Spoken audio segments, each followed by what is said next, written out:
Hello दोस्तों, नमस्कार। LP सरकारी जॉब चैनल पर आपका हार्दिक स्वागत और अभिनंदन करता हूं। आपके उज्जवल भविष्य की कामना के साथ इस सेशन का शुरुआत कर रहा हूं। ये सेशन कक्षा 9 सामाजिक विज्ञान के पार्ट 3 नागरिक शास्त्र के अध्याय 4 संस्थाओं का कामकाज का दूसरा सेशन जा रहा है। पहला सेशन आपके पास पहुंच चुका है। आपने देखा होगा, समझा होगा, पढ़ा होगा, कंठस्थ किया होगा। आपको सेशन देखने में मज़ा आया होगा, सेशन आपको अच्छा लगा होगा। अब ये दूसरा सेशन जा रहा है। इसमें नंबरिंग की बहुत ज़्यादा मिस्टेक हुई है। 6-7 क्वेश्चन ऐसे महत्वपूर्ण थे जो इसमें से गायब हो चुके हैं, पर वो तीसरे सेशन में जोड़ के भेज दूंगा। ये दूसरा सेशन आपके पास जा रहा। तो चलिए बिना देरी लगाए हम प्रश्नों की श्रृंखला पर चलते हैं। जैसा कि कक्षा 9 सामाजिक विज्ञान पाठ 3 नागरिक शास्त्र पाठ 4 संस्थाओं का कामकाज सेशन 2 पहले ही बता चुका हूँ। सेशन दूसरा जा रहा है आपके पास। अब पहला पाठ है, पहला प्रश्न है। यहाँ पे देखिए ए पड़ गया है, ए नहीं है। पहला प्रश्न है, ब्रिटेन की महारानी या राज्याध्यक्ष, महारानी या राज्याध्यक्ष या महाराजा समझिए, या सम्राट सामग्री, साम्राज्ञी जो साम्राज्य चलाने वाली होती है या चलाने वाला होता है, उसके बारे में बात हुई, की तरह भारत का कौन सा पदाधिकारी होता है।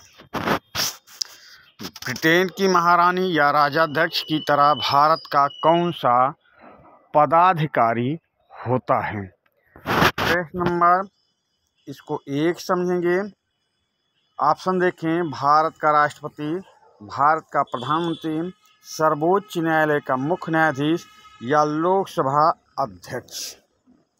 तो देखिए, जैसे ब्रिटेन के महाराजा या सम्राट, महारानी या सम्राज्ञी होते हैं, उसी तरह भारत में एक पद है और वो पद है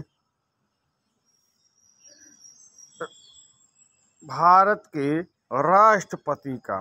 यानी ब्रिटेन की महारानी की तरह कौन होता है, ब्रिटेन का महारानी या महाराजा की तरह भारत का होता है राष्ट्रपति। प्रश्न नंबर 1 का ऑप्शन ए सही उत्तर होगा।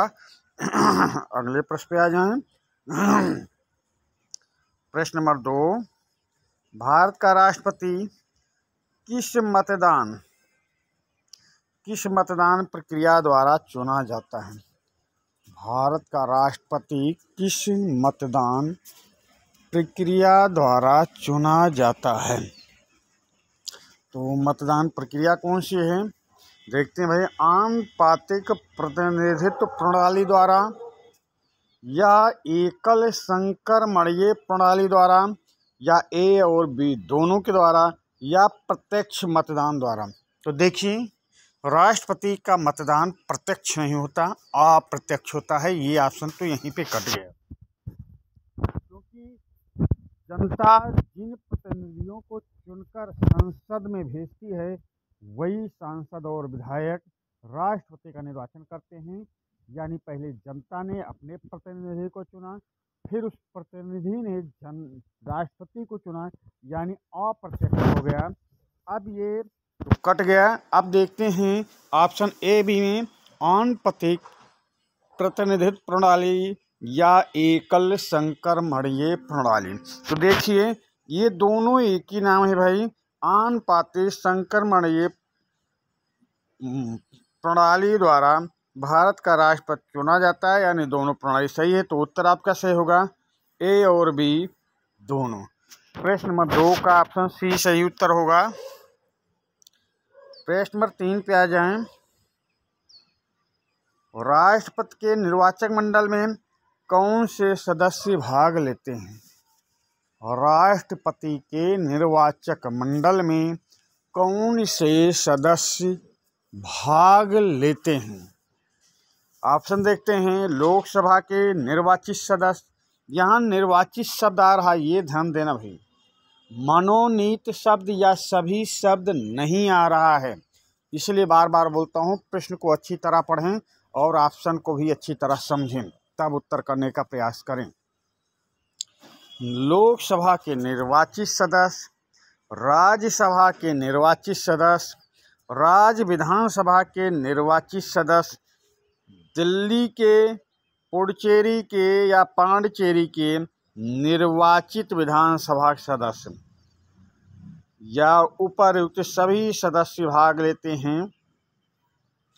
तो ये देखिए एक इसमें और जुड़ गया है, दिल्ली, पुडुचेरी या पांडिचेरी, पुडुचेरी या पांडिचेरी, इसलिए दोनों नाम रखा हूँ, दोनों एक ही नाम है, ध्यान देना, पुडुचेरी या पांडिचेरी दोनों एक ही नाम है, पर आप कभी कभार कंफ्यूज हो जाते हैं ऐसे शब्दों के आने पर, इसलिए दोनों शब्द रख रहा हूँ कि आपको कंफ्यूजन नहीं हो, आपको बता रहा हूँ दोनों शब्द एक ही हैं।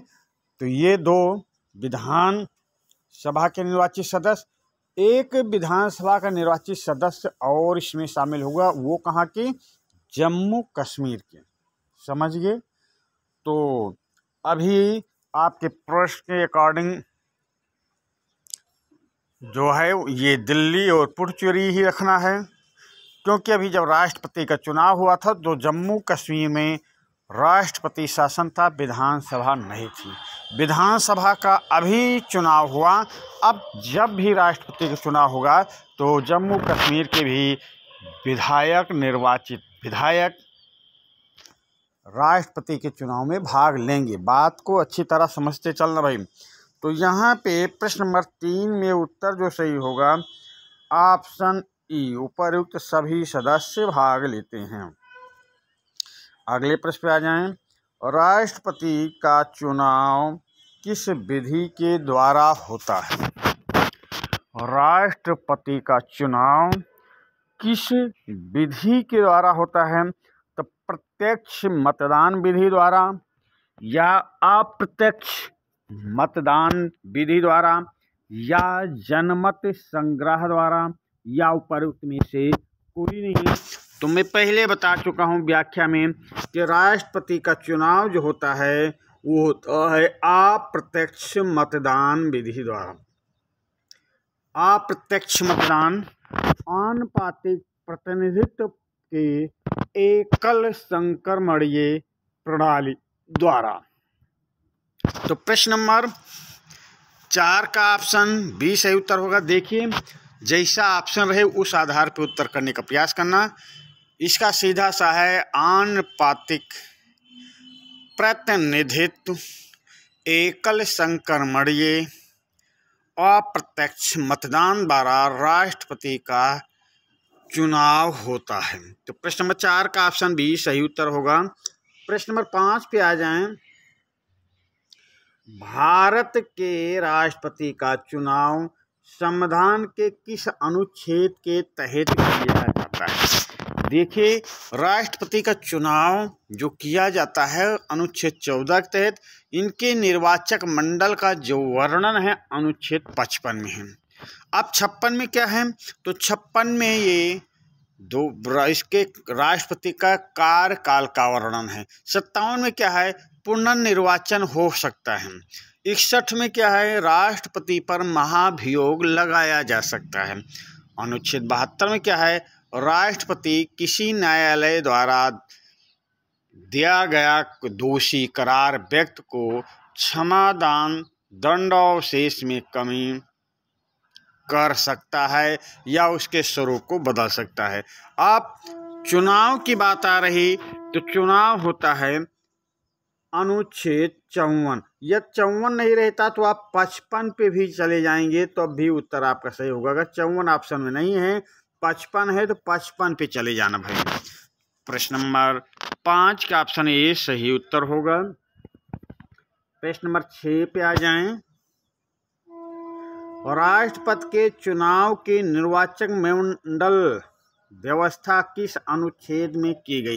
अभी अभी बताया, जो राष्ट्रपति का चुनाव होता है एक निर्वाचक मंडल के द्वारा होता है। वो निर्वाचक मंडल का वर्णन किसमें है तो आपको व्याख्या में बता चुका हूँ। राष्ट्रपति का निर्वाचन होता है 154 के तहत। मंडल राष्ट्रपति के चुनाव मंडल की जो व्यवस्था होती है अनुच्छेद 55 में। अनुच्छेद 51 में क्या है?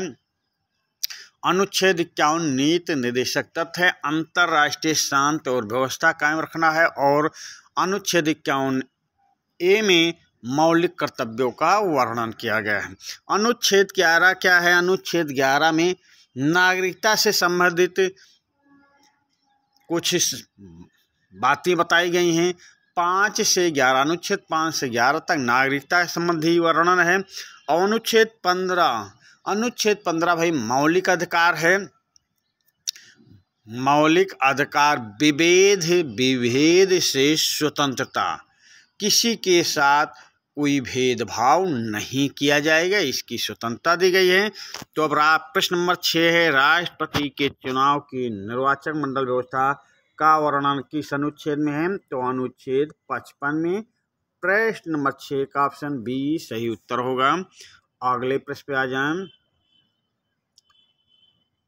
राष्ट्रपति अपने पद ग्रहण की तिथि से 5 वर्ष तक पद ग्रहण करता है, यह किस अनुच्छेद में लिखा गया है? देखिए, जो राष्ट्रपति से संबंधित महत्वपूर्ण अनुच्छेद हैं उनका जिक्र यहाँ पर इस सेशन में किया गया है। सेशन आपके लिए बहुत ही महत्वपूर्ण होने वाला है। सेशन को बार बार देखने का प्रयास करना और अगर समय मिले तो नोट भी बना लेना, क्योंकि किताबों में एक शब्द या एक अक्षर में एक वाक्य भी नहीं रहेगा। यहाँ मैं बहुविकल्पी प्रश्नों के माध्यम से आपको याद करवा रहा हूँ।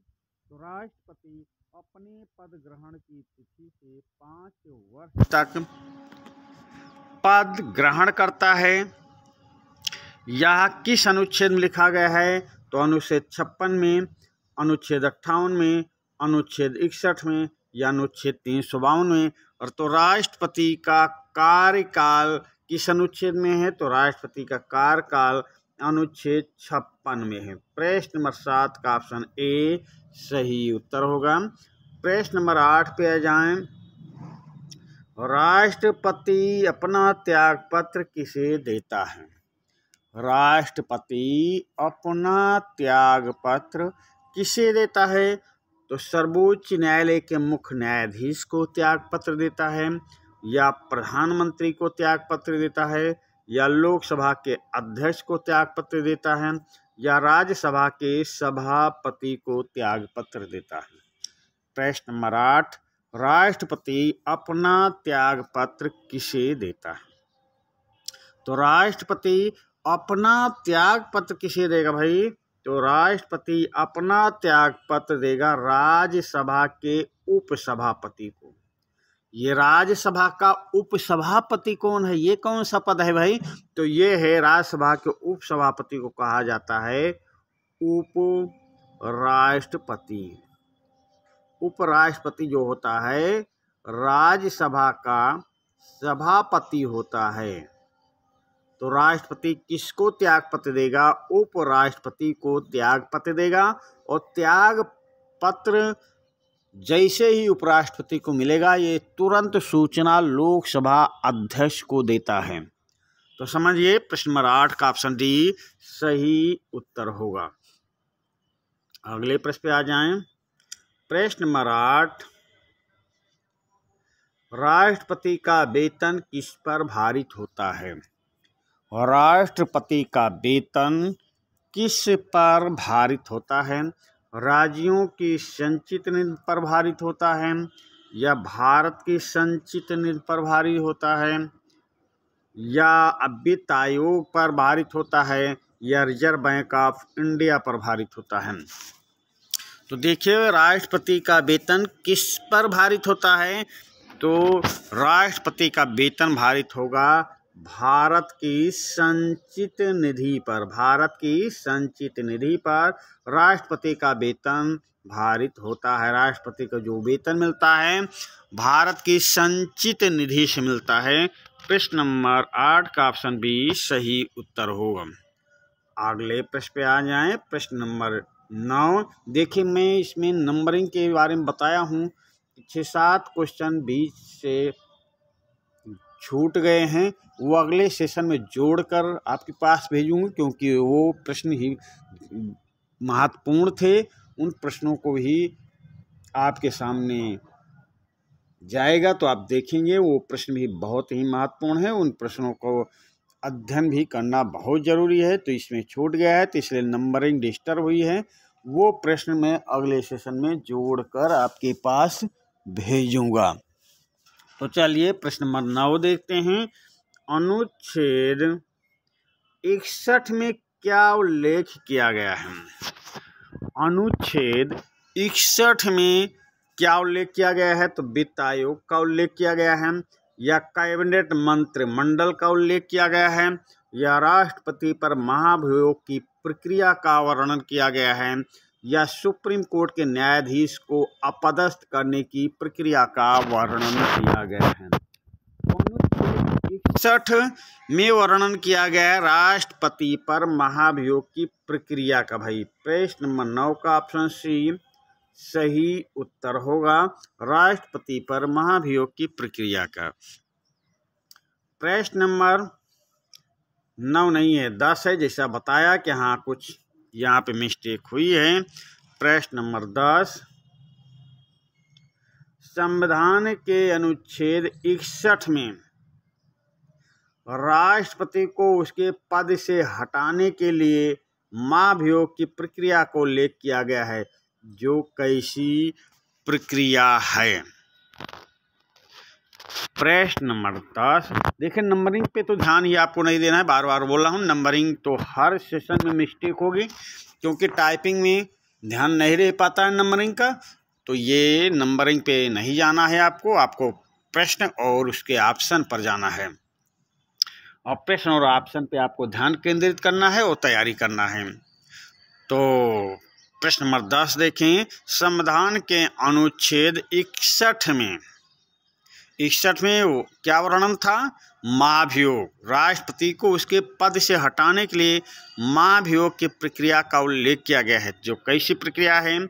कानूनी प्रक्रिया है, न्यायिक प्रक्रिया है, अर्ध न्यायिक प्रक्रिया है, या दंडात्मक प्रक्रिया है?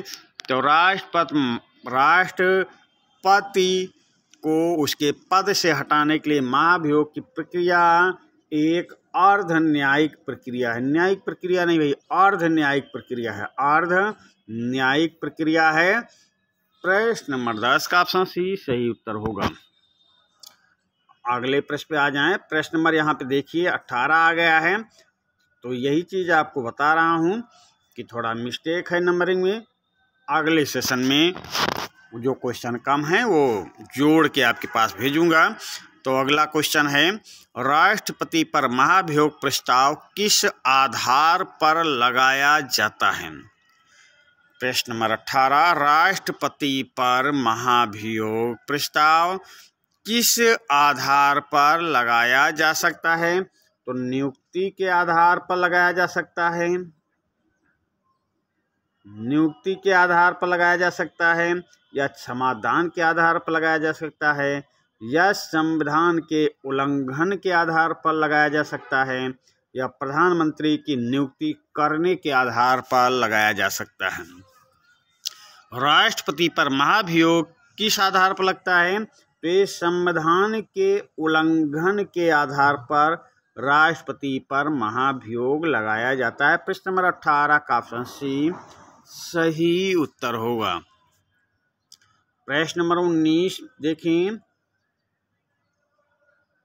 सभी सरकारी कार्य एवं कानून तथा प्रमुख नीतिगत निर्णय किसके नाम से जारी किए जाते हैं?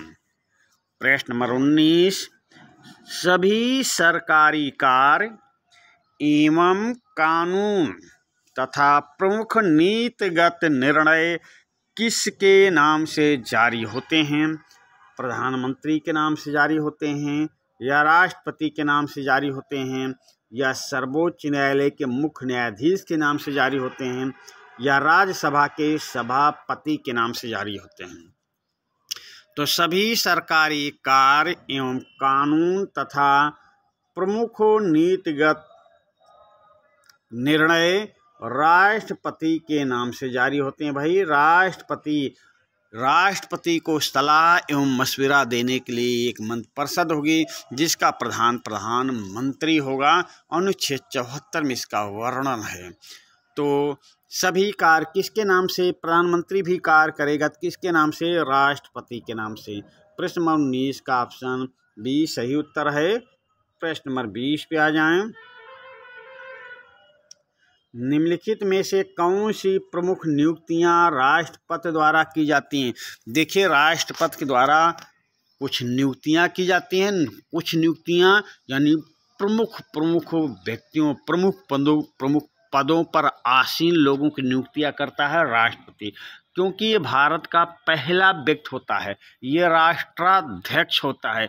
इसी के नाम से सारी घोषणाएं और कार्य किए जाते हैं, इसी के नाम से नीतिगत फैसले लिए जाते हैं। तो देखते हैं कि राष्ट्रपति कौन सी प्रमुख नियुक्तियों को संपादित करता है।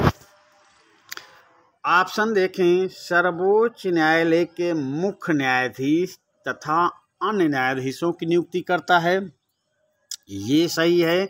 या राज्यों के उच्च न्यायालय के न्यायाधीशों की नियुक्ति करता है, ये सही है।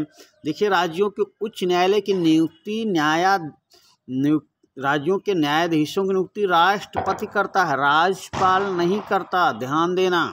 केंद्र में तो राष्ट्रपति करता है, राज्य के न्यायाधीशों को उनकी नियुक्ति राष्ट्रपति ही करेगा। हाई कोर्ट के न्यायाधीशों की नियुक्ति भी राष्ट्रपति ही करता है। फिर ऑप्शन सी, इस जो आपके ऑप्शन दिए गए हैं, इस ऑप्शन पे अभी चर्चा हो रही है, बाद में पता चलेगा किन पदों पर राष्ट्रपति नियुक्ति करता है। ऑप्शन सी देखें। नियंत्रक एवं महालेखा परीक्षक एवं महान्यायवादी की नियुक्ति करता है। या राज्यों के राज्यपाल एवं चुनाव आयुक्तों की नियुक्ति राष्ट्रपति करता है। या ऑप्शन ई देखें। अन्य देशों में भारत के राजदूतों की नियुक्ति राष्ट्रपति करता है। या ऑप्शन एफ देखें। उपर्युक्त सभी नियुक्तियां राष्ट्रपति द्वारा की जाती हैं। तो देखिए, ये इसलिए सब लिखा हूँ कि ये प्रमुख पद हैं जिन पर पदासीन जो व्यक्ति होते हैं उनकी नियुक्तियां राष्ट्रपति करता है। इसलिए कोशिश हमारी ये रही कि राष्ट्रपति किन प्रमुख पदों पर व्यक्तियों की नियुक्ति करता है, उन सभी पदों का वर्णन यहाँ पर कर दिया जाए ताकि आप अच्छी तरह समझ सकें। तो आपका उत्तर अब तो समझ गए होंगे क्या सही होगा। ऑप्शन एफ, उपर्युक्त सभी नियुक्तियां राष्ट्रपति द्वारा की जाती हैं। प्रश्न नंबर 20 का ऑप्शन एफ सही होगा। देखिए, ये जो प्रश्न पढ़ा है उसके अकॉर्डिंग मैं आपको पढ़ा रहा हूँ, पर ये जो नंबरिंग में पढ़ा है, इस नंबरिंग के आधार पे मैं आपको बता रहा हूँ, पर नंबरिंग टोटल गलत है। नंबरिंग में आप लोग सुधार करके तभी नोटबुक में लिखेंगे। आपको प्रश्न और उसके ऑप्शन से मतलब रखना है, नंबरिंग से नहीं। प्रश्न नंबर 21 देखें। देश के सभी रक्षा सेवाओं का मुख्य अधिकारी कौन होता है। देखिए, देश में 3 तरह की रक्षा सेवाएं हैं, जल सेना, वायु सेना, स्थल सेना। इनके अपने अपने सेना अध्यक्ष होते हैं। आप इन तीनों सेनाओं के अध्यक्ष का अध्यक्ष या मुख्य अधिकारी कौन होता है, प्रश्न ये पूछा जा रहा है। तीनों सेनाओं के अपने अपने अध्यक्ष होते हैं और उन तीनों सेनाओं के अध्यक्ष का अध्यक्ष या पदाधिकारी कौन होता है, ये प्रश्न पूछा जा रहा है।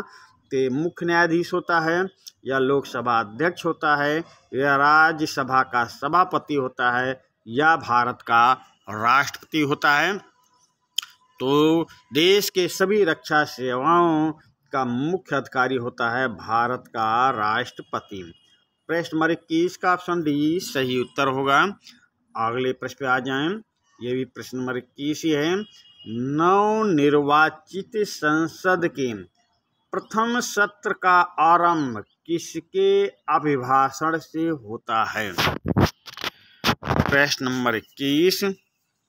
नवनिर्वाचित संसद के प्रथम सत्र का आरंभ किसके अभिभाषण से होता है? तो जब नवनिर्वाचित संसद का सत्र प्रारंभ होता है तो उसके पहले कौन अभिभाषण देता है? लोकसभा अध्यक्ष या प्रधानमंत्री या मुख्य न्यायाधीश या राष्ट्रपति? तो ये अभिभाषण देता है राष्ट्रपति। राष्ट्रपति के अभिभाषण से ही नवनिर्वाचित संसद के प्रथम सत्र का आरंभ होता है। प्रश्न नंबर 21 का ऑप्शन डी सही उत्तर होगा। प्रश्न नंबर 22 पे आ जाएं। संसद के सत्र को आहूत करने एवं सत्रावसान करने की शक्ति किसमें निहित है? प्रश्न नंबर 22। संसद के सत्र को आहूत करने एवं सत्रावसान करने की शक्ति किसमें निहित है? तो ये राष्ट्रपति में निहित है या प्रधानमंत्री में निहित है या लोकसभा अध्यक्ष में निहित है या मुख्य न्यायाधीश में निहित है? प्रश्न नंबर 22। संसद के सत्र को आहूत करने एवं सत्रावसान करने की शक्ति किसमें निहित है? तो संसद सत्र को आहूत करने और उसका सत्रावसान करने की शक्ति निहित होती है राष्ट्रपति में। संसद सत्र शुरू होने के पहले राष्ट्रपति का अभिभाषण के बाद ही शुरू होता है। संसद सत्र शुरू होने के पहले राष्ट्रपति का अभिभाषण होता है। तो ये विशेष रूप से ध्यान देने, संसद सत्र जब शुरू होगा उसके पहले राष्ट्रपति का अभिभाषण होगा, यानी संसद सत्र को आहूत करने और सत्रावसान करने की शक्ति किसमें होगी? राष्ट्रपति में होगी। अगले प्रश्न पे चलते हैं। प्रश्न नंबर 23। संसद द्वारा पारित कोई भी विधेयक किसके हस्ताक्षर के बाद कानून बन जाता है, विधि बन जाती है, नियम बन जाता है? प्रश्न नंबर 23।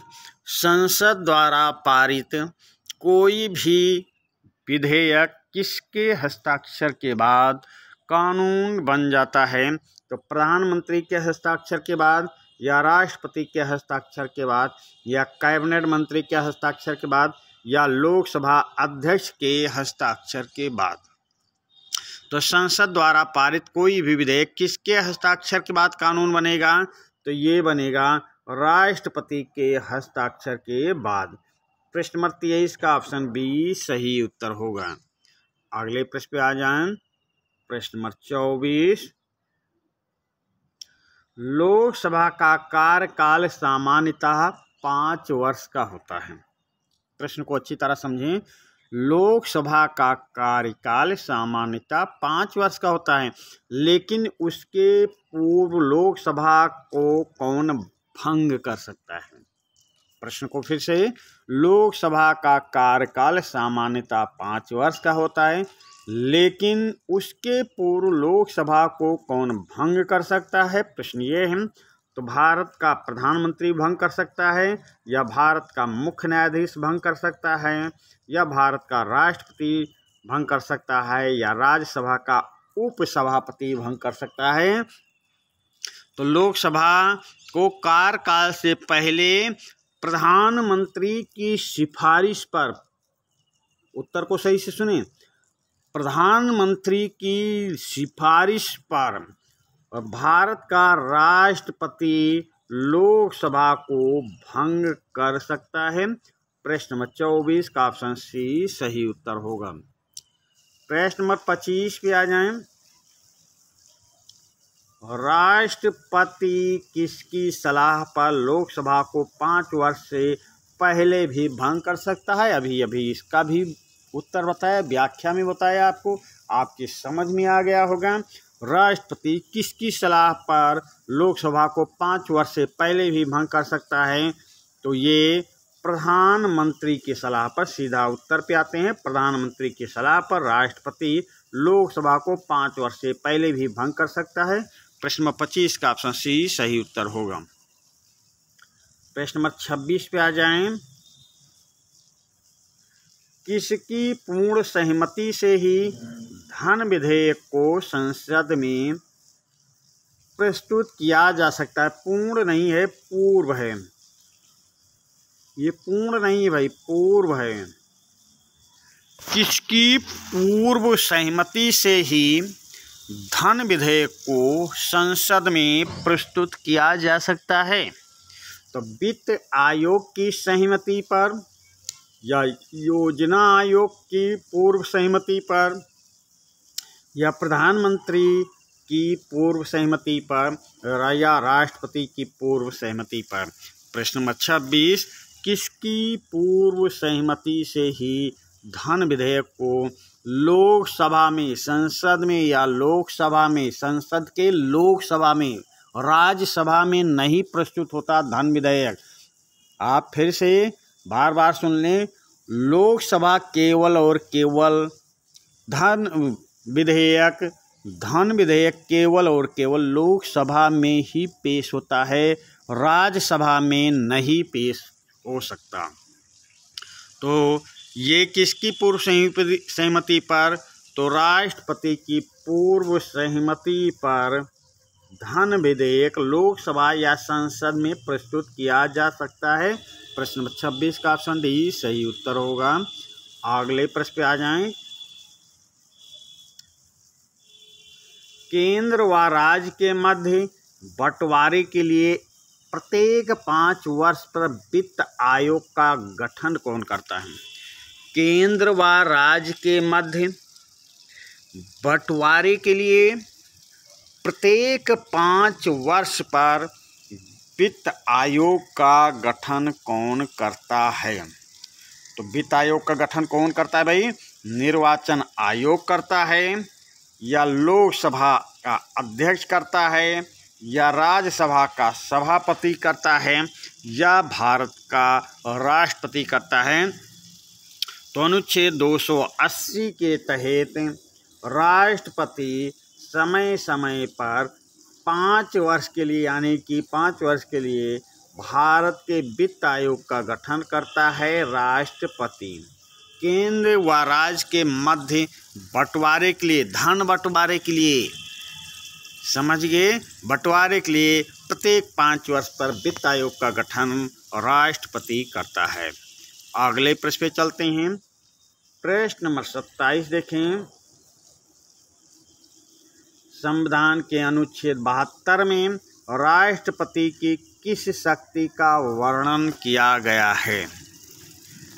प्रश्न नंबर 27, संविधान के अनुच्छेद 72 में राष्ट्रपति की किस शक्ति का वर्णन किया गया है? तो ऑप्शन देखते हैं। संघीय विधि के विरुद्ध किसी अपराध में दिए गए दंड में क्षमा करने की शक्ति का वर्णन है, या ऑप्शन बी सैन्य न्यायालय द्वारा दिए गए दंड में क्षमा करने की शक्ति का वर्णन है, या मृत्युदंड के संबंध में क्षमा करने की शक्ति का वर्णन है, या अनुच्छेद 72 में उपर्युक्त सभी शक्तियों का वर्णन है। तो प्रश्न नंबर 27, संविधान के अनुच्छेद 72 में राष्ट्रपति की किस शक्ति का वर्णन है? तो राष्ट्रपति की उपर्युक्त सभी शक्तियों का वर्णन अनुच्छेद 72 में किया गया है। प्रश्न नंबर 27 का ऑप्शन डी सही उत्तर होगा। अगले प्रश्न पे आ जाएं। प्रश्न नंबर 28, राष्ट्रपति को देश में उत्पन्न संकट काल से निपटने के लिए राष्ट्रीय आपातकाल का वर्णन किस अनुच्छेद में किया गया है? तो देखिए, अनुच्छेद 360 में वित्तीय आपात का वर्णन है, अनुच्छेद 56 में राज्यों में संवैधानिक तंत्र विफल होने पर राष्ट्रपति शासन का वर्णन है, अनुच्छेद 352 में देश में उत्पन्न संकट काल से निपटने के लिए राष्ट्रीय आपात का वर्णन है, अनुच्छेद 123 में क्या वर्णन है? संसद सत्र ना चलने की स्थिति में, संसद सत्र ना चल रहा हो और किसी महत्वपूर्ण विषय पर निर्णय लेना हो या उसको लागू करना है तो राष्ट्रपति फटाफट 1, 2, 3 123 के तहत अध्यादेश जारी करके उसको लागू कर देता है। नाम ही 1, 2, 3 यानी फटाफट यानी 123। तो देश में उत्पन्न संकट काल से निपटने के लिए राष्ट्रीय आपातकाल का वर्णन अब आप समझ गए होंगे। राष्ट्रीय आपातकाल का वर्णन अनुच्छेद 352 में है। प्रश्न नंबर 28 का ऑप्शन सी सही उत्तर होगा। अब प्रश्न नंबर अगला देखें 29। संविधान के अनुच्छेद 360 में किसका वर्णन है? व्याख्या में अभी आपको बता चुका हूं। अनुच्छेद 360 में वित्तीय आपात का वर्णन है। देश में संकट काल आएगा तो राष्ट्रीय आपात, और देश में रुपया से संबंधित, धन से संबंधित संकट आएगा तो वित्तीय आपात लागू होगा। वित्तीय आपात अनुच्छेद 360 में वित्तीय आपात का वर्णन है। प्रश्न नंबर 29 का ऑप्शन डी सही उत्तर होगा। प्रश्न नंबर 30 पे आ जाएं। राष्ट्रपति संसद सत्र की अनुपस्थिति में किस अनुच्छेद के अंतर्गत अध्यादेश जारी कर सकता है? राष्ट्रपति संसद सत्र की अनुपस्थिति में किस अनुच्छेद के अंतर्गत अध्यादेश जारी कर सकता है? तो अनुच्छेद 52 के तहत। अनुच्छेद 52 में लिखा है भारत का एक राष्ट्रपति होगा। अनुच्छेद 72 के तहत राष्ट्रपति की क्षमादान शक्तियां का वर्णन है। अनुच्छेद 110 के तहत धन विधेयक की परिभाषा का वर्णन दिया गया है। अनुच्छेद 123, हाँ भाई संसद सत्र नहीं चल रहा है और सरकार को तुरंत फैसला लेना है, राष्ट्रपति को तुरंत फैसला लेना है, तो अनुच्छेद 123 के तहत राष्ट्रपति अध्यादेश जारी कर सकता है। प्रश्न नंबर 30 का ऑप्शन डी सही उत्तर होगा। प्रश्न नंबर 31 पे आ जाएं। राष्ट्रपति अपनी सभी शक्तियों का प्रयोग किसकी सलाह पर ही करता है? राष्ट्रपति अपनी सभी शक्तियों का प्रयोग किसकी सलाह पर ही करता है? तो मंत्रिपरिषद की सलाह पर करता है, या प्रधानमंत्री की सलाह पर करता है, या मुख्य न्यायाधीश की सलाह पर करता है, या निर्वाचन आयोग की सलाह पर करता है। तो राष्ट्रपति अपनी सभी शक्तियों का प्रयोग किसकी सलाह पर करता है? तो ये करता है मंत्रिपरिषद की सलाह पर। प्रश्न नंबर 31 का ऑप्शन ए सही उत्तर होगा। अगले प्रश्न पे चलते हैं। प्रश्न नंबर 32। मंत्रिपरिषद की सलाह पर पुनर्विचार के लिए कौन कह सकता है? मंत्रिपरिषद की सलाह पर पुनर्विचार के लिए कौन कह सकता है? तो ये योजना आयोग का अध्यक्ष कह सकता है, या वित्त आयोग का अध्यक्ष कह सकता है, या निर्वाचन आयोग कह सकता है, या राष्ट्रपति कह सकता है। तो देखिए संसद सत्र द्वारा किसी विधेयक को पारित करने के बाद राष्ट्रपति के पास भेजा जाता है। राष्ट्रपति यह साइन कर देता है तो कानून को रूप ले लेता है। पर राष्ट्रपति को यहाँ एक पावर दी गई है कि वो विधेयक को वापस संसद में भेज दे, पुनर्विचार इस पे आप लोग कीजिए, पुनर्विचार के लिए भेज दे। तो पुनर्विचार के लिए कौन कह सकता है? राष्ट्रपति, क्योंकि उस पर राष्ट्रपति का ही साइन होता है तो राष्ट्रपति ही कह पाएगा भाई, और दूसरे के अंदर पावर नहीं है। प्रश्न 32 का ऑप्शन डी सही उत्तर होगा। प्रश्न नंबर 33 देखें। यदि राष्ट्रपति के द्वारा मंत्रिपरिषद की सलाह पर पुनर्विचार के बाद, यदि राष्ट्रपति के द्वारा मंत्रिपरिषद की सलाह पर पुनर्विचार के बाद वापस राष्ट्रपति के पास विधेयक भेजा जाता है तो स्थिति क्या होगी? यदि राष्ट्रपति ने मंत्रिपरिषद को विधेयक वापस लौटा दिया है पुनर्विचार करने के लिए, और यदि मंत्रिपरिषद ने विधेयक को पुनर्विचार करने के बाद फिर राष्ट्रपति के पास भेज दिया है, तो क्या स्थिति होगी? ये तो भाई बहुत गंभीर समस्या हो जाएगी। राष्ट्रपति ने पुनर्विचार के पास मंत्रिपरिषद के पास भेजा है। अब मंत्रिपरिषद उसमें विचार करती है या नहीं पुनर्विचार करती, या फिर से राष्ट्रपति के पास भेज रहा है, तब देखते हैं क्या होगा भाई। राष्ट्रपति हस्ताक्षर करने से मना कर सकता है कि भाई एक बार पुनर्विचार के लिए भेजा, अब नहीं करेंगे हम, ऐसा कर सकता है, या राष्ट्रपति हस्ताक्षर करने के लिए बाध्य हो जाता है, या राष्ट्रपति पुनर्विचार जो हुआ उस पर हस्ताक्षर, उस विधेयक पर हस्ताक्षर करने के लिए बाध्य हो जाता है, या राष्ट्रपति जेबी वीटो का प्रयोग कर सकता है, या राष्ट्रपति को त्याग पत्र देना पड़ेगा। भाई क्या स्थिति होगी? तो देखिए, राष्ट्रपति विधेयक को पुनर्विचार के लिए मंत्रिपरिषद के पास भेजता है। मंत्रिपरिषद या पुनर्विचार करती है या नहीं करती, उसके स्वरूप में बदलाव करके भेजती है या बिना बदलाव भेजती है, तब यहाँ पर राष्ट्रपति के सामने मजबूरी होगी कि राष्ट्रपति हस्ताक्षर करने के लिए बाध्य हो जाएगा। प्रश्न नंबर 33 का ऑप्शन बी सही उत्तर होगा। प्रश्न नंबर 34 पे आ जाएं। सरकार के कितने अंग होते हैं?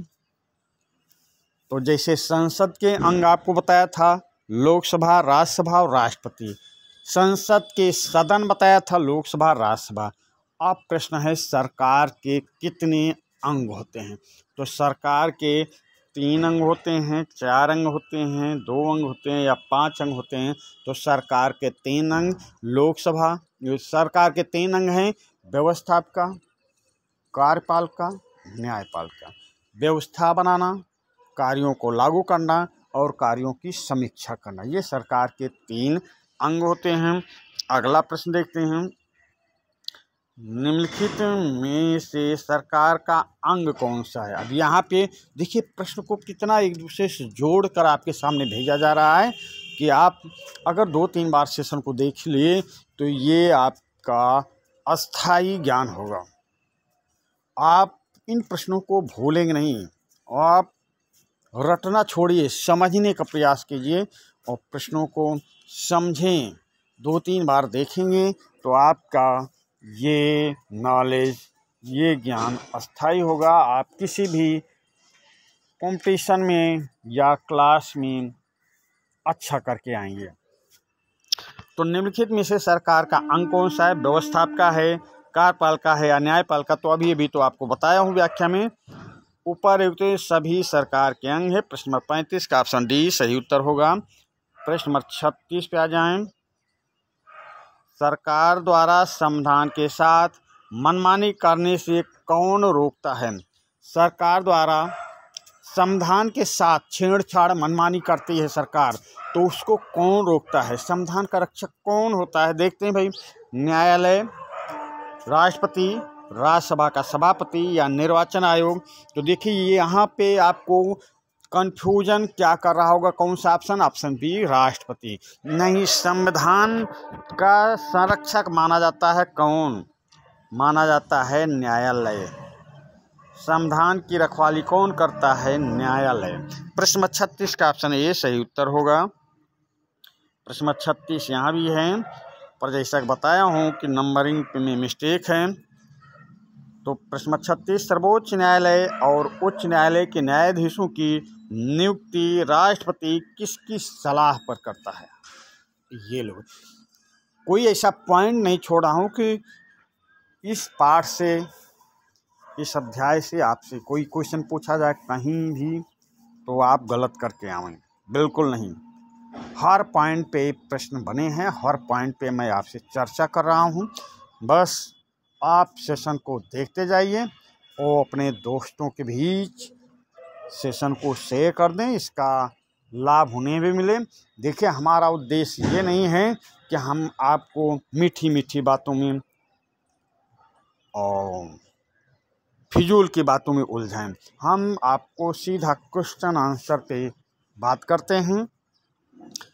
हमारा उद्देश्य है आपका नॉलेज बढ़े, आप सफलता के चरम पर पहुँचें। तो प्रश्न 36, सर्वोच्च न्यायालय और उच्च न्यायालय के न्यायाधीशों की नियुक्ति में राष्ट्रपति किसकी सलाह पर काम करता है? प्रधानमंत्री की सलाह पर, या सर्वोच्च न्यायालय के मुख्य न्यायाधीश की सलाह पर, या ए और बी दोनों की सलाह पर, या निर्वाचन आयोग की सलाह पर? तो देखिए, इसमें निर्वाचन आयोग का कोई रोल नहीं होता है।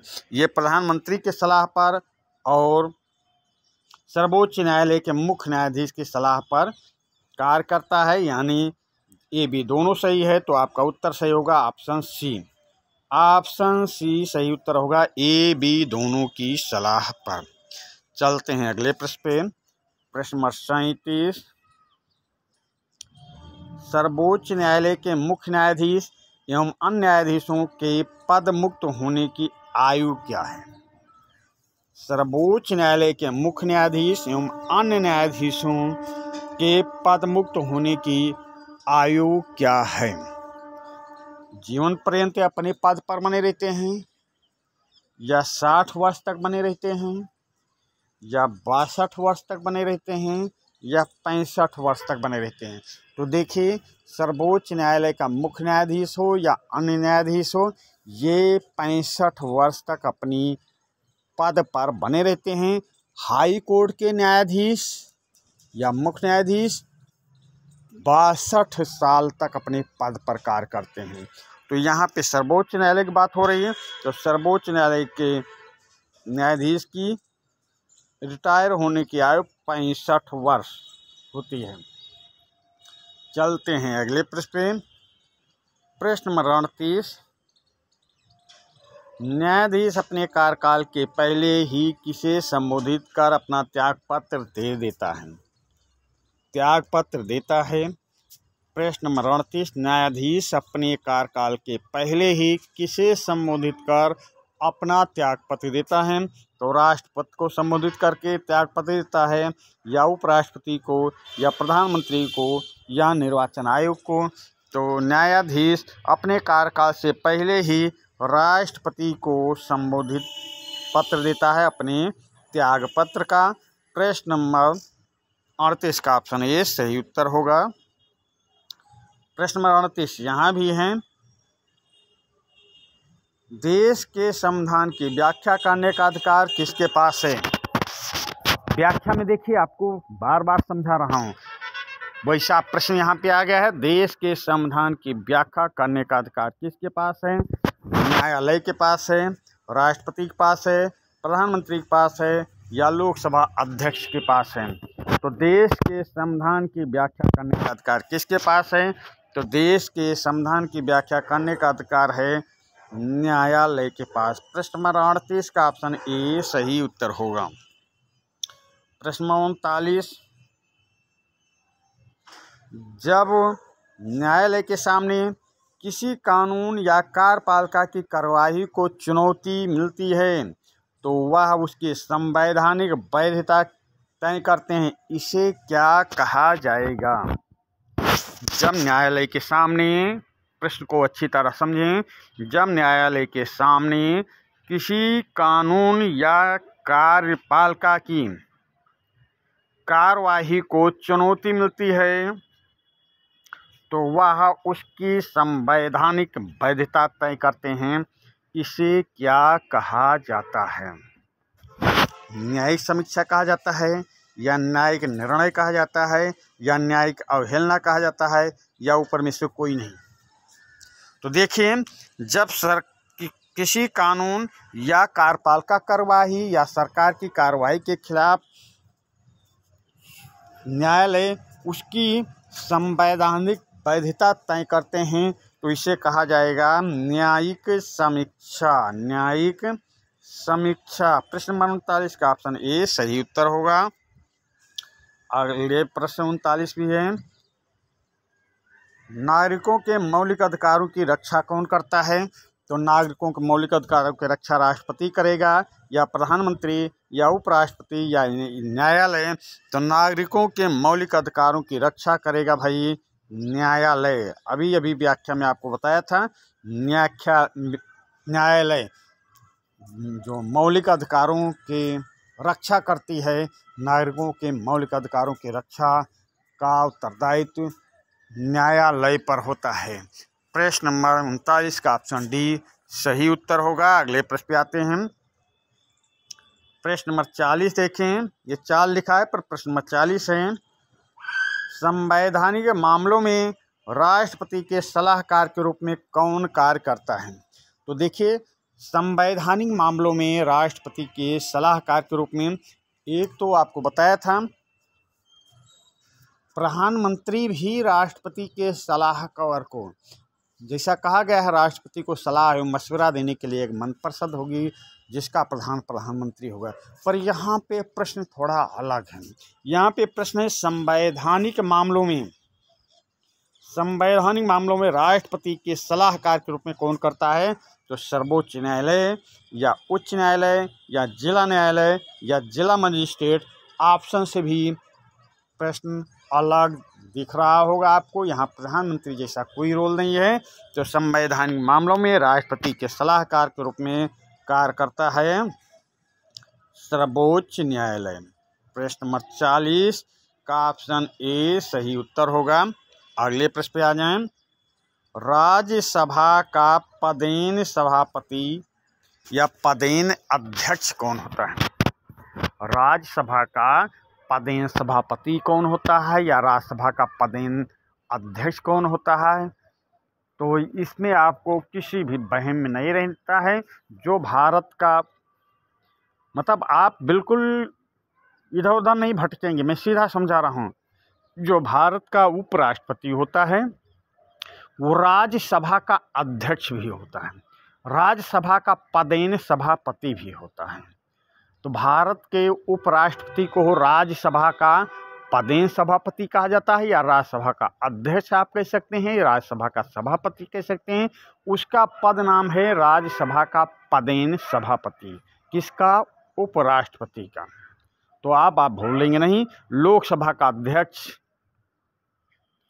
लोकसभा अध्यक्ष होता है, राज्यसभा का अध्यक्ष उपराष्ट्रपति होता है। तो राज्यसभा के अध्यक्ष को पदेन सभापति कहा जाता है। लोकसभा में अध्यक्ष और उपाध्यक्ष होता है और राज्यसभा में सभापति और उपसभापति होता है। तो उपसभापति राज्यसभा अपने में से एक चुन लेते हैं और उपराष्ट्रपति का चुनाव संसद के सभी व्यक्ति मिलकर, यहाँ पे निर्वाचित सब नहीं है, यहाँ पे सभी व्यक्ति मिलकर करते हैं उपराष्ट्रपति का चुनाव। समझ गए? तो चलिए, राज्यसभा का पदेन अध्यक्ष कौन होगा? तो ये होगा उपराष्ट्रपति। यानी प्रश्न नंबर 41 का ऑप्शन सी सही उत्तर होगा।